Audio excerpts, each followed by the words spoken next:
Hello friend, শুভ বিকাল। তো দেখো বিকেলবেলায় আমাদের এখানে কিন্তু প্রচুর পরিমাণে বৃষ্টি হচ্ছে কদিন থেকে।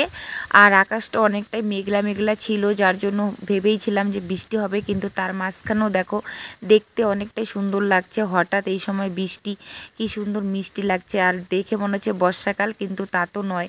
আর এখানটায় দেখো রাত্রেবেলা আমার ভাই নিয়ে চলে এসেছে আমার বাবুর জন্য একটা OnePlus ফোন। তো ফোনটা অনেকটাই সুন্দর ছিল। তো তোমাদের যদি ভালো লাগে অবশ্যই আমাকে কমেন্ট করে জানিও। তো আমরা অনেক দিন থেকে ভেবেছিলাম যে বাবুর জন্য একটা ফোন নিব।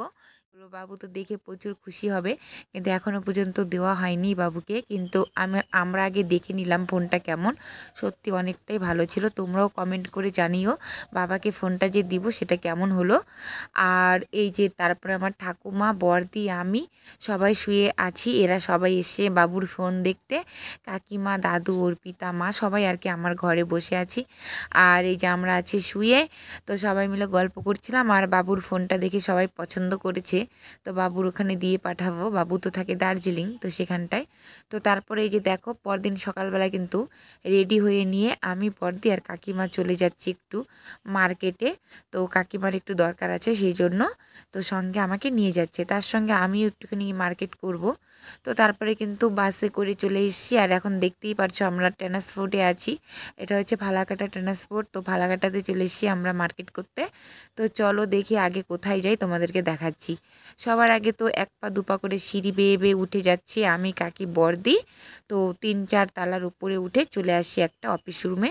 তো এখানটা কাকিমা চলে আসছে একটা অফিসে, দরকার ছিল তাই। তো তারপরে এখানে এসে আমরা বসেছিলাম আর অপেক্ষা করছি। তারপরে তো আমাদের হয়ে গেছে, এখন আমরা চলে আসলাম সমস্ত কাজ শেষ করে। আর আমিও কিছু কেনাকাটা করে নিয়েছি, তো সেগুলো তোমাদের দেখানো হয়নি। তারপরে এই যে দেখো আমরা চলে যাচ্ছি বাড়ির দিকে। আর তারপরে তো চলে এসেছি বাড়ির কাছাকাছি। তো এখানে এসে প্রচুর খিদে পেয়ে গেছে, তাই জন্য একটা হোটেলে ঢুকলাম, কিছু খেয়ে দিয়ে আমি চলে আসবো বাড়িতে। তারপরে টোটোতে করে চলে আসছি বাড়ি। আর বাড়িতে এসেই দেখো কোনো মতে ড্রেসটা চেঞ্জ করে নিয়েই শুরু করে দিয়েছি বাড়ির কাজকর্ম। আর আমার সামনে দিয়ে আমার বড়দি দেখো বারে বারে যাচ্ছে আর আসছিলো। তো যাই হোক, তারপরে তো এই যে ঘরটা ঝাড়ু দিয়ে নিচ্ছি। আর এখনও তো অনেক কাজ পড়ে আছে, তারপর যাব টিউশন করাতে।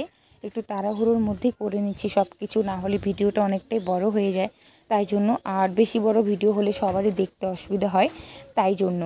আর এই দেখো এত পরিমাণে হাওয়া, আর এই দেখো আম পাতা উঠোনে তো পড়েছেই, টোটাল বারান্দা সিঁড়ি দিয়ে পড়ে আছে ঘরের। তো এগুলোকে ভালো করে আমার ছুঁড়তে অনেকক্ষণ লেগে গেল। তো তারপরে এরকম করে পরিষ্কার করে ছুঁড়ে নিচ্ছিলাম সবগুলো, আর তোমাদের একটু করে ভিডিওতে দেখাচ্ছিলাম। তো বলো আমাদের মতো কার কার তোমাদের বাড়ির উপরে এরকম আমের গাছ আছে? তো আমাদের বাড়ির উপরে সত্যি 2টো সুন্দর সুন্দর আমের গাছ আছে। আর সেই পাতাগুলো পড়েই তো একদম ভূত হয়ে থাকে, কিন্তু যখন আম ধরে তখন কিন্তু দেখতে অনেকটা সুন্দর লাগে। ছোট ছোট গাছ আর এত সুন্দর সুন্দর আম হয়, তোমাদের পরে ভিডিওতে দেখাবো আমি আমগুলো। তো তারপরে তো এই যে দেখো ঘর ঝাড়ু দেওয়া শেষ করে নিয়ে আমি চলে আসি উঠোন ঝাড়ু দিতে।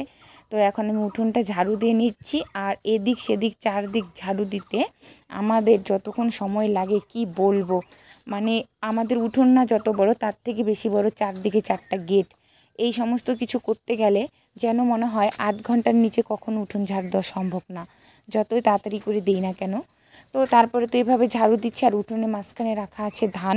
তো মা তো ধান সিদ্ধ করে রেখেছিল সেগুলো। তো বৃষ্টির জন্য আকাশটা খুবই খারাপ হয়ে আছে, রোদ নেই একটুকু, তাই জন্য আজকে দেখো ধানগুলো মেলে দেওয়া হয়নি, শুকোতে দেওয়াই হয়নি। তো এভাবেই ঢেকে রাখা হয়েছে, কারণ কখন বৃষ্টি আসবে বলা তো যায় না।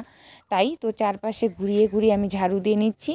আর এই সামনে ছিল সখী। তো সখী তো গেট দিয়ে বেরিয়ে যাচ্ছিলো, তো ওকে ঢুকিয়ে নিয়ে তারপরে সমস্ত উঠানটা ভালো করে ঝাড়ু দিয়ে এখন নিয়ে আসছি গেটের পাশে বের করে সমস্ত পাতা, নোংরা জিনিসগুলো।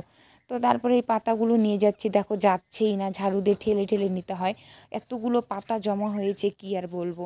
তো তারপরে এগুলো করে নিয়ে হাত মুখ ধুয়ে আমি চলে যাব টিউশনি করাতে। তো বাই।